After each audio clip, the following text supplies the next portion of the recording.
All right, hi. I'm coming to you from a different location, not my office. It's a very secret, generic location, to bring you this final lecture for the semester. And as you've noticed from the posting on Blackboard, I'm doing this lecture a little bit differently.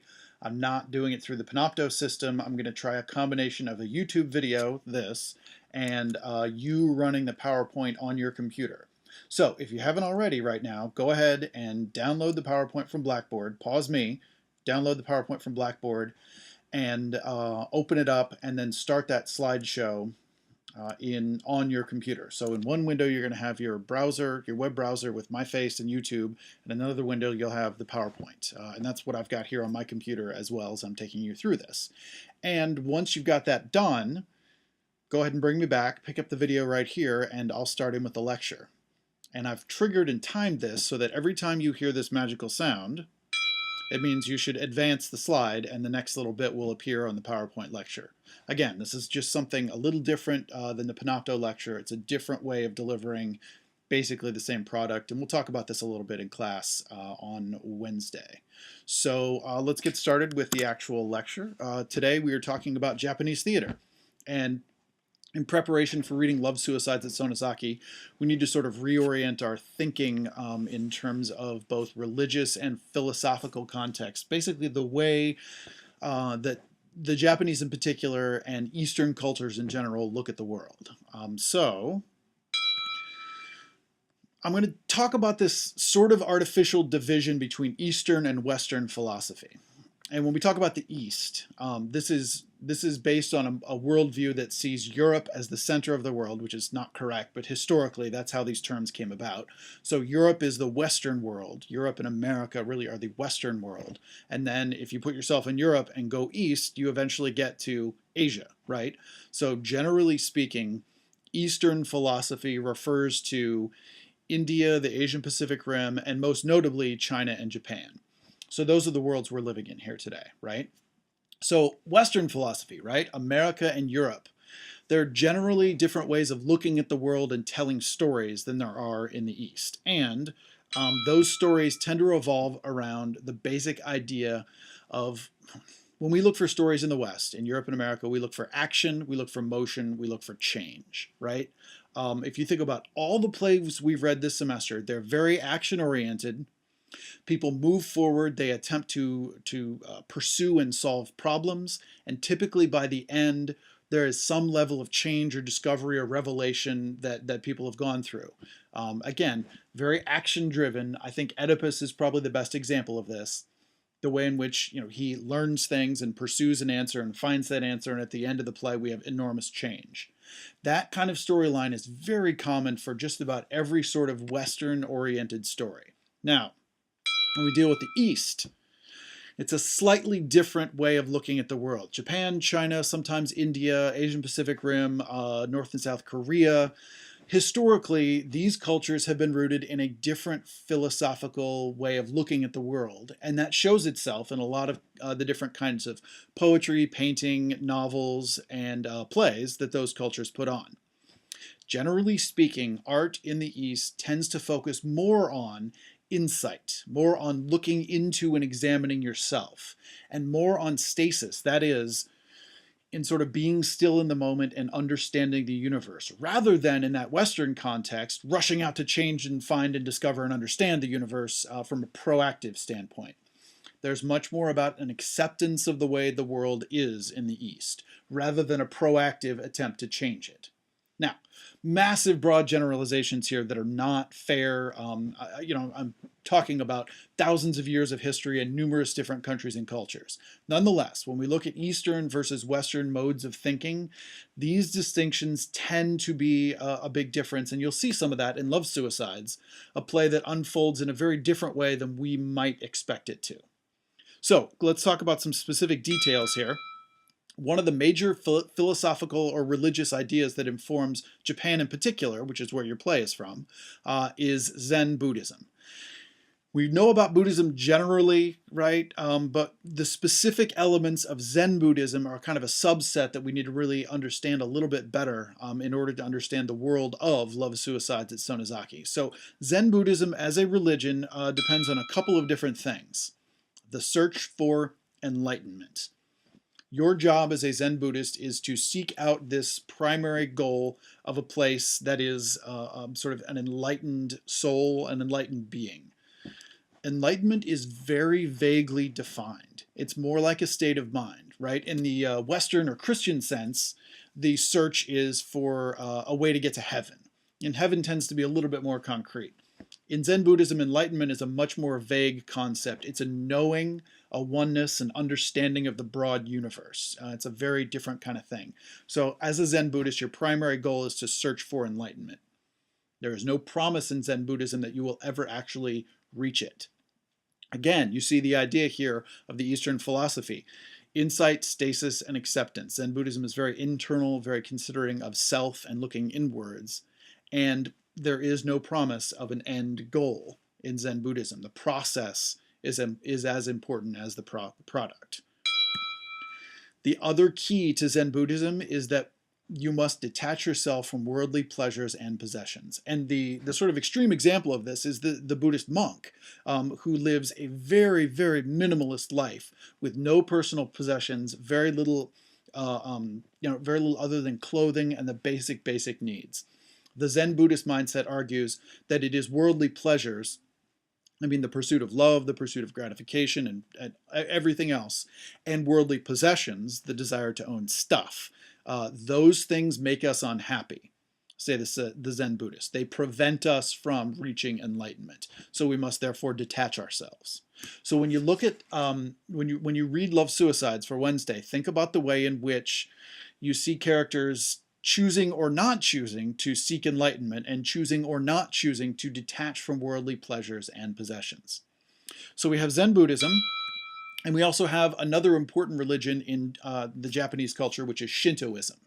And Shinto is basically this idea that your job as a human is to pay homage to or worship this large natural force called the kami. And kami is, again, kind of vaguely defined, but there are basically huge natural forces at work in the world. And what the result of kami worship is the discovery of divinity in anything amazing. And this seems like kind of an obscure concept, but pause for a second and think about the Greek gods. The Greeks, which are a very Western mindset, right, found divinity in everything amazing. They looked at all the natural wonders of the world, right? The sun is Apollo. Lightning, we associate that with Zeus, and et cetera, et cetera. You look at every single Greek god, and it's a natural phenomenon taken into human god form and made amazing. The kami worship in Shintoism is exactly the same thing. There are all sorts of different little gods. They're usually nature worship, or they're usually nature oriented in Japan, and they're all sorts of little Shinto shrines set up all over the place.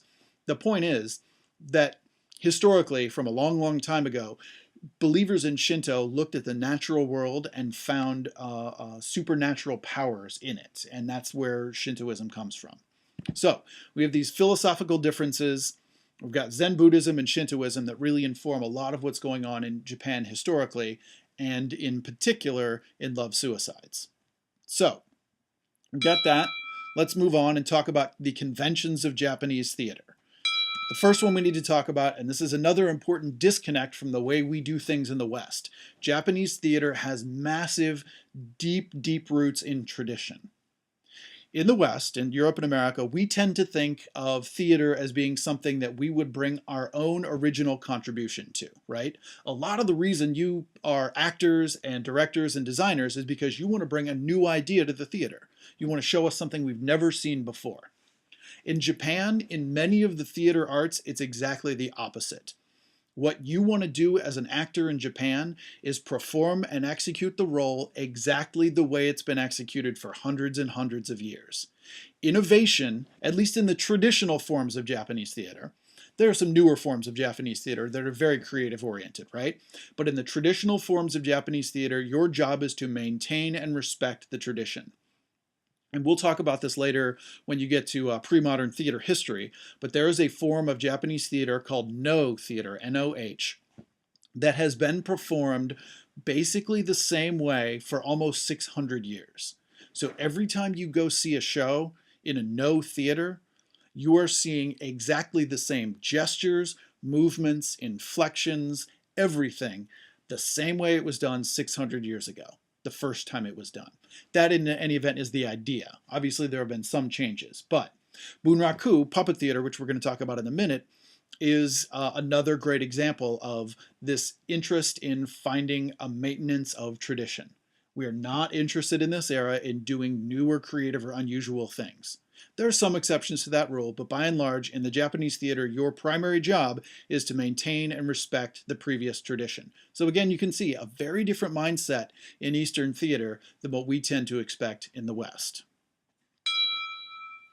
Another contrast, although for this semester it seems pretty familiar, Japanese theater is consistently, fundamentally presentational and stylized. Japanese theater does not intend to realistically represent the world. It relies very heavily on all sorts of traditions that are very, very stylized. For example, and you'll see this in the Bunraku video you're going to watch in a second, but you'll also see it in many other theater forms. A lot of times when a character in Japanese theater is speaking, the actor playing that character is not someone who is not the person doing the speaking. The speaking is done from off stage by a narrator. We can usually see the narrator. Again, when you see the Bunraku video, you'll understand what I'm talking about. There's no attempt to create any kind of realistic theater. Your job is to find different stylized, non-realistic ways to create the world of the play. And we've talked a lot about presentationalism and stylization and non-realistic choices a lot this semester, and you're going to see some of that. And actually, ironically, of the traditional Japanese theater forms, Bunraku is the most realistic, and it's the one that has puppets. The other traditional Japanese theater forms have actual live acting people. Bunraku's got puppets, but it's the most realistic theater form, which is very unusual. Even so, Bunraku is very presentational, very stylized. Well, you'll see when you see the video. For example, the Western theater equivalent of puppet theater that you most often think of is obviously the Muppets, right? The big deal about the Muppets and most puppetry in this country is that you never see the puppeteers. That's part of it. I mean, it almost makes it realistic, right? In Japanese Bunraku theater, you can see the puppeteers and you can see the narrator. We're not trying to hide the mechanics of the theater. So again, presentational, stylized. Performance is much more important than the text. Whereas, well, let's say with Hamlet, right, Shakespeare writes a very, very, very long play, and text analysis is really useful, and it's a text-based way of telling a story. In Japanese theater, the emphasis is much more on the visual spectacle and the execution of performance. It's not that text isn't important. Certainly it is. That's why we're reading this play. But text is much less substantial, and performance and execution is much more important. There is, generally speaking, in Japanese theater, a different handling of change and conflict. In the Western theater, we tend to expect, again, it's like I said earlier in the philosophy slide, we tend to expect in the West that people will seek out and try to understand and solve problems and grow and change and learn. The handling of change and conflict in Japanese theater and Eastern theater in general is much more about learning to come to terms with the way the world is and being at peace with that and finding a way to accept it, which is really a mentality that really, I mean, we kind of tend to rebel against a little bit. Not always, but a little bit, right? So again, I just want to keep emphasizing these different conventions that really create theater that is very different from what we tend to expect in the West. The specific kind of theater we're dealing with here is Bunraku. And this is puppet theater, like I've said before. And you'll see this in the video. The puppets have really fascinating, specific life detail, both in terms of design and in terms of the way the puppeteers handle them to almost act like real people, right? Like I said before, the puppeteers are visible. You can see them. There's no attempt to hide them, but they're silent. All the all the text of the performance is read by a narrator who is off to the side of the stage. And that's, again, another unusual but expected convention. There we are, the music and the narrator. And the musical accompaniment is another important thing that you will hear when you see the video coming up here in a second. Eastern music is based on a different scale and tends to be very well, foreign to our Western ears. So keep an eye out to the way in which, keep an ear out to the way in which music is used to enhance and help tell the story. And you will also see this with Bunraku Theater. The scenery is elaborate, in some cases kind of shockingly beautiful, and there are multiple shifts to indicate different locations. So despite the fact we're dealing with puppets, and despite the fact we're dealing with very presentational stylized theater, there are still a few elements that are kind of realistic. The elaborate scenery is usually realistic. Now, you'll see this when you see the video. It's realistic in a kind of stylized manner, and we'll talk about that in class and kind of get the way in which the visuals work, but we'll talk a little bit more about that. So here is a quick little shot of the way in which puppeteers work in Bunraku, and you can see just from this tiny little image here that we've got a very stylized, unusual form of puppetry, no attempt to hide the puppeteers, but as you can see in the video, hold on a sec, there is a lot of realism in the actual execution. So what I want you to do now is pause me, click the link that is sitting on the side of this slide, and you will open up a YouTube video, about 5 minutes, that'll take you through some of the styles, the history, and have a lot of really good clips from Bunraku Theater. When you're done with that, pause that and come back to me because we've got one more slide. Also, by the way, if you click on that link for the video and it doesn't open, go back to the Blackboard site where you downloaded or where you accessed this video, and you'll find another link that gives you a direct link to that YouTube video. Either way, pause me for a second, go watch this video, then come back to me right here. All right, welcome back. And our last slide is just simply the one I try to always do, which is, here are some things to think about as you read Love, Suicides at Sonozaki. First off, we always want to be thinking about how this play is different than plays we've read so far, period, but in particular, how is this play different from the Western plays we've read so far this semester? Specific things to think about. How does Chikamatsu handle the importance of the different poetics elements? We've talked about that for each of the different plays, and I think we have kind of a very new and different arrangement here with Love, Suicides, and I want you to sort of consider that.